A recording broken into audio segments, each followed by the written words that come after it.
Hi guys, welcome back to our YouTube channel. So in this video tutorial, I'm going to show you on how to share CapCut project on mobile. So the first thing that you'll need to do is to open your CapCut application, create new project, and then add the video or photo that you want to edit and share to someone or to a mobile. So after finalizing everything here, so just click on the 1080p option at the top, and then you can adjust the resolution of your edits, the frame rate, and the code rate.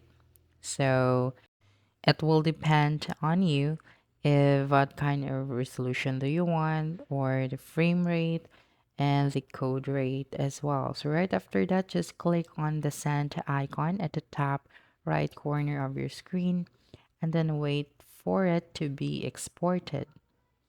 Okay, and then right after that, you'll be able to see the three dots at the bottom right. So just click on it. And then from here, you would be able to see the different options where you can send the video that you have saved. So we're going to find our share it. Okay, so this one. So when we click this one, we would be able to see the options where we can select a specific user mobile to send the video or the photo that we have exported. Okay, so that's it. Don't forget to subscribe to our YouTube channel for more video tutorials in the future. Bye bye.